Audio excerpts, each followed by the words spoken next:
Exactly what I was looking for. When it comes to fresh produce, this is my spot. Today I'm going to be making pasta with shrimp and zucchini, Sicilian style. Let me show you how. I'll get one of those.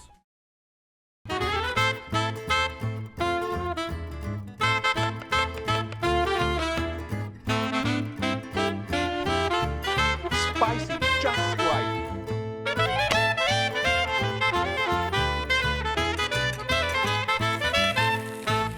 Pasta with shrimp and zucchini. Very simple to make, explosive with flavor. Let's get started with the pasta. I'm using penne this particular time. I'm gonna let this cook. While the pasta is cooking, let's move on and let's saute the shrimp. This is a technique that most people don't do. They like to put all the ingredients in there together. What I like to do is to add the shrimp first. Why? Let me add it and let me show you what I mean. The shrimp, once we add it to the hot olive oil below, it's going to do something quite great for us. It's doing for us is gonna cook real quickly. As it cooks, it leaves in the back a wonderful flavor. This flavor is going to be picked up by all the other ingredients that we're going to add.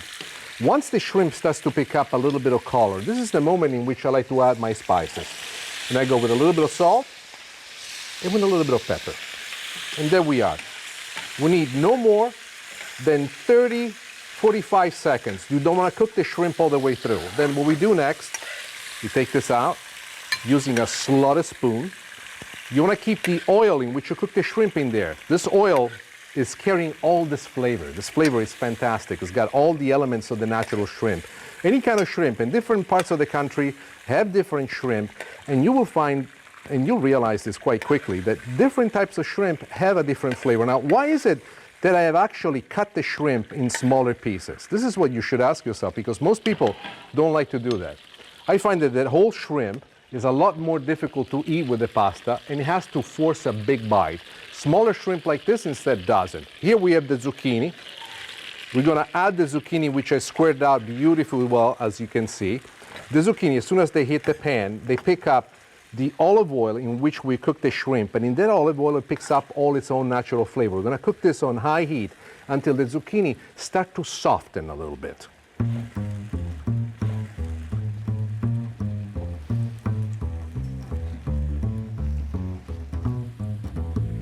The zucchini have cooked for a few minutes. They started to pick up a nice bit of browning. And now what's about to happen is what I refer to as the assault of flavors. Let's get started. This is unusual. You hardly ever see me do this, but this is chopped garlic that I like to add. The chopped garlic, as soon as it hits, it picks up this wonderful aroma. Together with that, we're gonna go with a little bit of parsley and basil, and then a little bit of mint. And the mint is going to be for us fantastic. Everything I like to have it chopped. And as it cooks together, these aromas, they start to create the recipe that we want. You notice that I didn't add any additional salt, because there's quite a bit of salt that I added to the shrimp that has left it here in the pan. The shrimp is still raw. It's not cooked all the way through. As soon as all this starts to become fragrant, and it's just a matter of a minute or two, the thing that you want to do next is to add a little bit of wine. The wine will also help you deglaze and dislodge any brown bits that is left at the bottom of the pan. Don't think of those brown bits as burn pieces. These brown bits are for us reduced diamond packed with flavors. Those are highly reduced juices that over the period of heating up, and we cook the zucchini by themselves for quite a few moments, have packed up an enormous amount of flavor and they've hardened up. Now we're releasing them back into the sauce, creating for us this wonderful finish that is the sauce. One more addition that we're going to make now before we go on with my secret weapon is actually a little bit of chicken stock. And the chicken stock is going to cook the zucchini down to a perfect creamy-like consistency, and at the same time, it's going to give us the base of the sauce that we want. While this is cooking, let me show you the other ingredient, because the other ingredient is very, very important. What is this? We have a choice. We can go with either saffron, which is very expensive, very flavorful, very intense, or turmeric. Turmeric, in this particular case, I use it as a cheaper alternative. But what do they look like? Let me show you. The saffron is right here, as you can see. Basically, the saffron is a pistil of a flower. Very expensive because in order to harvest them, it takes an enormous amount of labor, but the flavoring is spectacular. The turmeric instead is a spice, ground. I usually have it for color in this particular thing when I do not have the saffron around. Since I have it, let's go with the saffron. But I wanted to give you an alternative so you don't feel that you need a special bank account to make this happen. But if you can afford the saffron for once, do it. It is splendid. So here we go. And watch it, how it changes the color into the sauce. It's going to bring it to a nice soft hue. You know, people say that if you put a lot of saffron into your sauce, eventually it will make you smile. I would like to believe that the pasta has a great deal to do with that as well. We're going to let this cook until it reduces to the perfect consistency, and then we will add our pasta.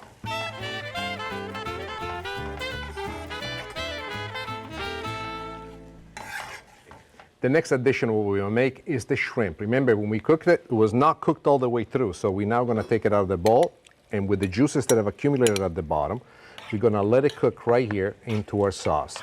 The shrimp already, as you can see, is bite-sized. What I love about this combination, this technique, the way in which I've done it, is that every time you finally find yourself taking a bite of the pasta, there's a small piece of shrimp that goes along with it. And it does curl slightly, but it is so full of flavor. I find this much more accommodating. The recipe would not be hurt in the least if you were to decide to use the whole shrimp instead of the pieces as I've shown you. Now, we have the pasta ready to go. Let's take this pasta and let's make it happen. Woo. Up and away we go.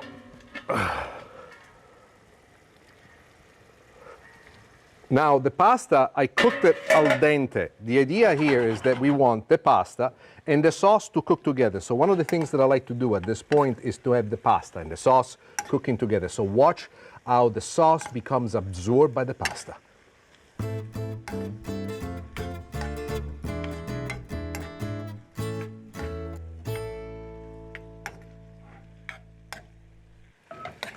Most of the sauce now has been absorbed by the pasta. Two additions that are extremely important for us. First is the addition of butter. The butter goes right in here. You want to let this butter melt. It's going to give a glossiness to the sauce and the combination of all the flavors that you're going to love. What I'm about to do next, we need to talk about. This, in Italy, is considered criminal behavior. If you do this in Italy, in an Italian household, they will kick you out. But I don't care. I love it. This is my show. This is my pasta.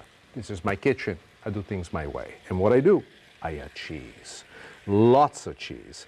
In Italy, it's considered to be bad form, bad culinary form, to add any form of cheese to any kind of shellfish. So what I'm doing for you right now, and I want to give you the warning, do not go to Italy, visit a restaurant, and ask them to give you any cheese if you order anything that has shellfish in it. This is ready to go. I'm going to turn this off, and now we're going to plate it. This is so good. Mamma mia, sono contento, guarda qua. Tutti questi pezzettini di gamberi che si sono immischiati. Oh, I'm sorry, I forgot. I have to speak English. All these little pieces of shrimps that are connected with this flavoring of the zucchini. Guarda. Look at this, the bellezza, the beauty that they are. Every bite is so full of flavor, you won't believe it. So this is for you, and I'm going to color it right here.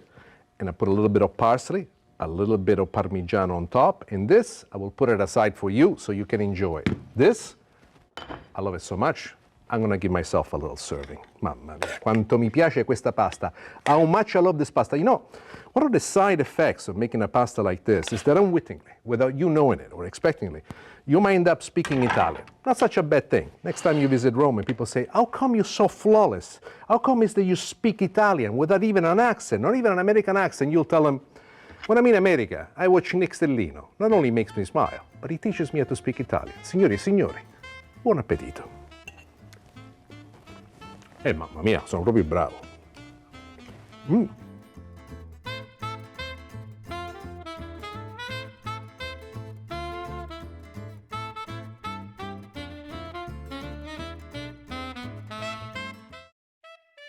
Have you ever wondered what is the easiest way to peel a clove of garlic? Let me show you. Take a clove of garlic, still with the skin on, put it into a bowl of hot water, and let it sit in there for about 3 to 4 minutes. Then take it out and start peeling it, just like this.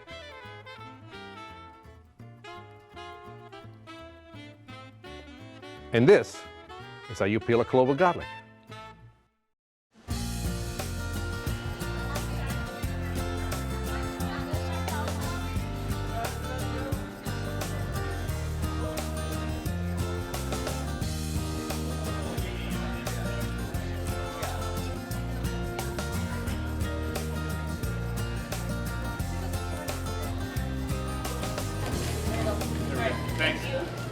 Yeah. Hey, Pat, I was looking for you.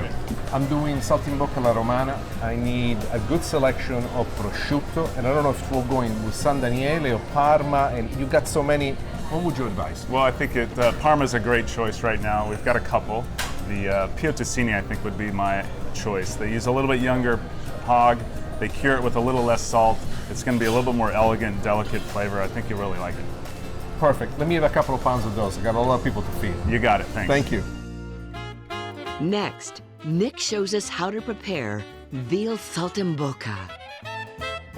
Veal Saltimbocca. It's a very simple recipe, one of my favorites in my youth, and to tell you the truth, it's one that I'm looking forward to share with you. Allow me, if you could, to also share with you a little bit of information, and especially when you're making this particular dish for a larger group of people, will make your life a lot easier. It comes from veal round, the scallopini. Here is a piece of the veal round that we have. Some of you that are lucky enough to have a butcher that will say you the whole round, you can see a piece like this, and then you can cut in slices just like this, and then we pound them very thin. And we pound them and we make them look exactly like this. If you do this ahead of time, if you pound them ahead of time, on the day that you want to prepare this for your family, you'll save yourself an enormous amount of time. Otherwise, you can actually find them just like this at the supermarket. Usually, what you get is a larger piece than this, and exactly what we have done in this particular case, we have cut them in half to make it a lot easier for us. Now, let's talk about the prosciutto. Prosciutto is an Italian-style ham. It's a ham that is not cooked, it's simply cured, air cured, so to speak. This is what the slices of prosciutto look like. They're very salty, but as you can see, they're very, very large. And what I find is that a lot of people that are not prepared to make veal scallopini don't know what quite to do with a piece of prosciutto that's so big. Way ahead of time, make sure after you pounded the meat and you're getting organized for it to also take the pieces of prosciutto and cut them in a way they're going to fit your scallopini perfectly. And this is what we've done exactly in this particular plate. If you follow these simple rules, you will have no problem whatsoever. Now let's get cooking. First, a little bit of salt on top of the veal, just like this. And here comes the assembly process. I take the prosciutto, one piece I place it here, one piece is placed here, and the other piece is placed here. The next thing that we're going to do is top the pieces of prosciutto with a little bit of sage. There are two schools of thoughts on how to approach this. This is the way my mom used to make it. If you want to, and you don't want to deal with the skewers, you could actually place the piece of sage underneath.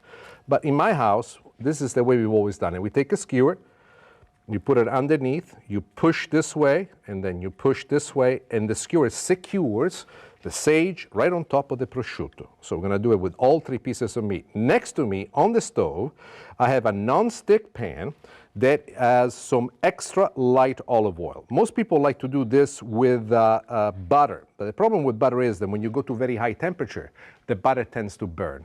This is a technique that we usually mostly in the restaurant, and I find it to be a lot more effective. Walk with me, I'll show you exactly what I mean. Now the oil is nice and hot, and the first thing that we're going to do is we're going to add our veal right on it, and we're going to take it down first from the sage side.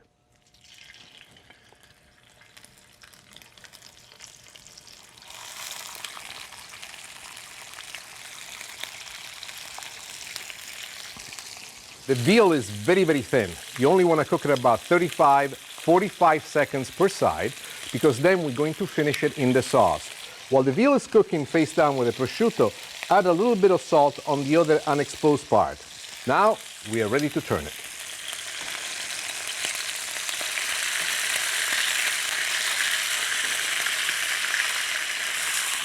The prosciutto is seared perfectly right on top of the veal, and the flavor of the prosciutto is right now imbuing the veal. This is the point in which we want to turn the heat off, take the pieces of scallopini, move them aside. And what I'm about to show you next is a step that I find extremely important. And there are many, many different ways of looking at this, and different chefs have different opinion. Some chefs like to start the deglazing of the wine right now. I don't. I like to take the oil that's in here and move it away into a bowl waiting on the side. The flavoring of what we want, it's already in the pan. How do we bring this flavoring back into the sauce? Very simple.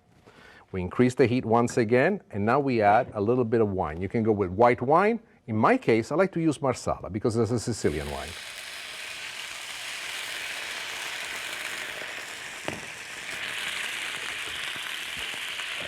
As you cook the marsala, you want to dislodge the brown bits that are at the bottom. Once the marsala is almost reduced by half, you add some bit of chicken stock and you bring this to a boil.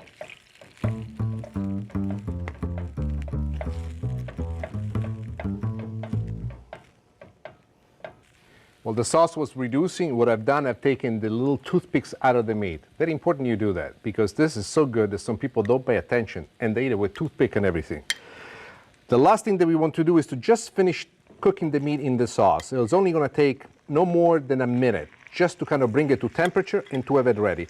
Some of the juices on the plate in which we place the meat will have accumulated. These are very important to the sauce. Add them into the sauce.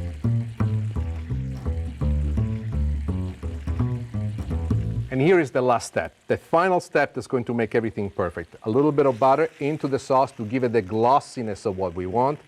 Ladies and gentlemen, after this, you will be going to bed at night after eating this and say, Stellino, Stellino, ma che bel bambino. And you will be right. You see what's happening to the sauce? It's picking up the color, the butter is putting it together. We are ready. This thing is ready to be served. Let me turn off the heat. Let's bring it over here, and we're going to make the assembly. The assembly is always a choice of positioning. Between me and my wife, we always say, no, do it this way, do it that way. This is how I like to do it at home, under my wife's permission. And she says, no, when you make it for me, this is how I want. She wants a nice little petal, as if it was a flower done this way. And then the part that I love the most, and this is where I become really, really happy with what I do, is the sauce. Signori e signori, the sauce is fantastic. The sauce makes the dish. And I know that I should stop right now, but I can't, because I have a big loaf of bread waiting for me on the side. And this sauce, it's all that I ever wanted. A little bit of sprinkled parsley on top, just for color, and we are done. Saltimbocca, Veal Saltimbocca alla Romana, with a little Sicilian twist, because we added what? Marsala, Marsala wine. And there it is.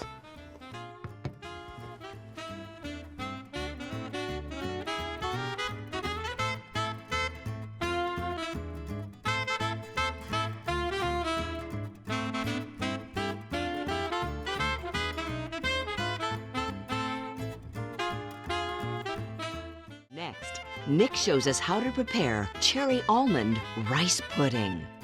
Cherry Almond Rice Pudding. This dessert is so simple that most people don't like to make it because they think that in order to make great stuff, it has to be complicated. One of the things I've learned in life is that it is the simplest things that are the most difficult ones to make. What we have in here is milk, which I brought up to a nice boil. To this milk, now we're going to add the rice. Let's talk a moment about the rice that we want to use. You can use any rice you want. I will propose that you go with short grain rice.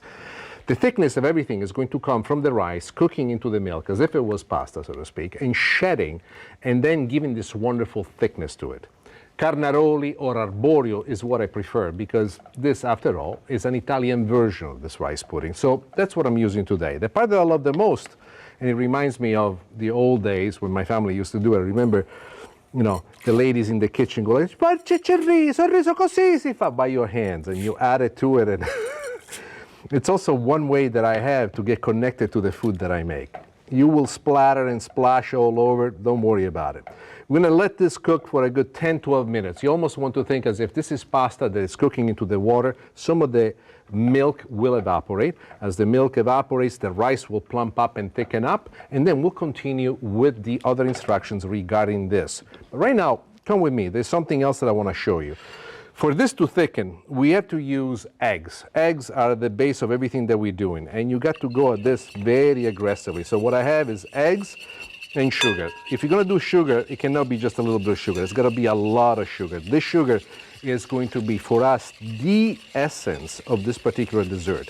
One of the things that I like to do is to beat this into submission. Well, I shouldn't be saying that, but to me it's as if I'm playing football when I do this. My father says, Nicolino, tu lo fai con un americano, which means, Nick, it's like you're an American. But I love this because, to me, I know that I'm not going to have just a simple cup. I will have many, many cups of this. And I need to burn calories. This is one great way to burn calories. When you get to this point, two things. Almond extract and vanilla as well. Why the almond? The almond is an homage to Sicily. We are known for our almonds. And also, it gives an additional flavor to everything that we make. What are the eggs going to do for us in terms of the rice pudding? When we add this to the rice pudding, what the eggs will do for us will work as a binder, and they will bring it together. As a matter of fact, I have another one that I have on the side. I need to get this exactly to the consistency that I want. So give me one more moment.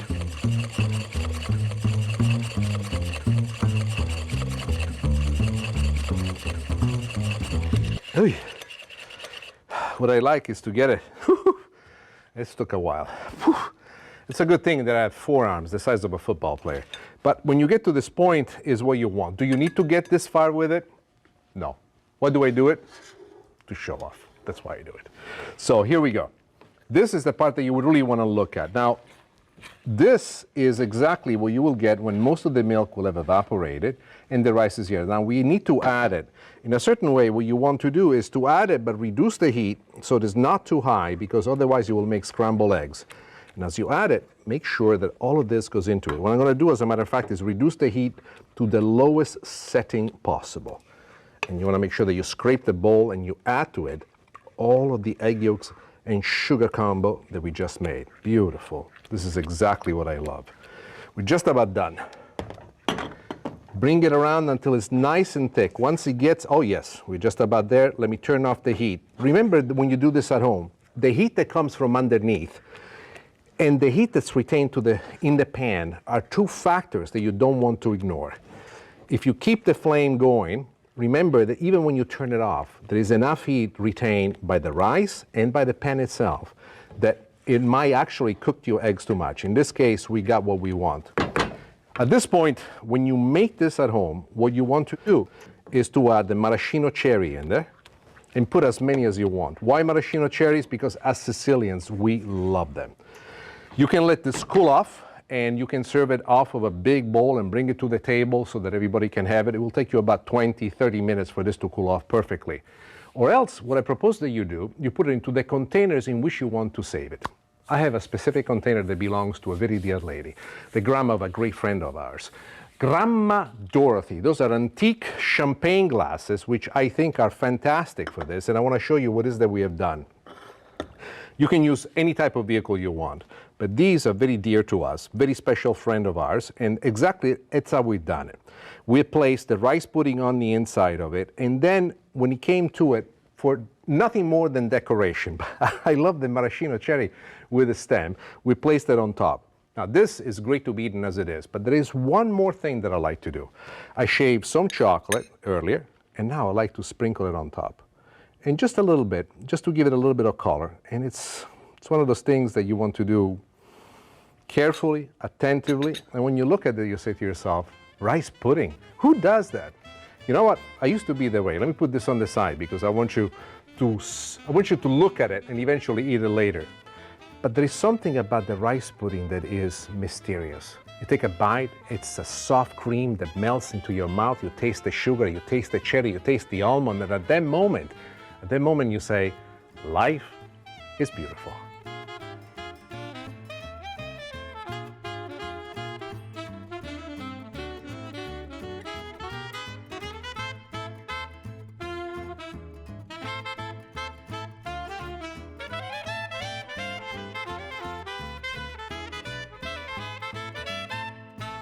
It was so much fun for me cooking together with you. I look forward to doing it again next time. So join me right here in my kitchen for Cooking with Nick Stellino.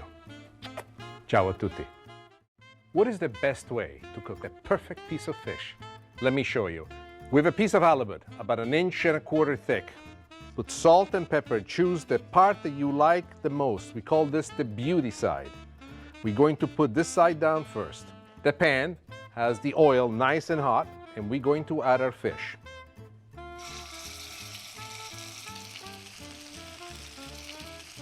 A piece of fish that's about 1.25 inches thick.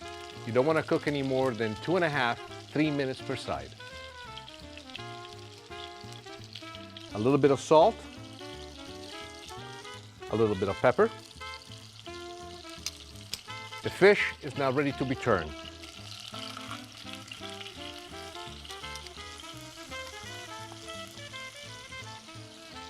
On the last minute of cooking, add a little dollop of butter.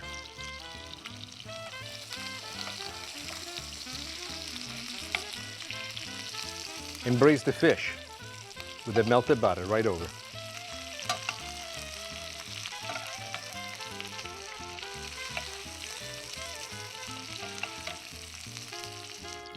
Now, let it rest.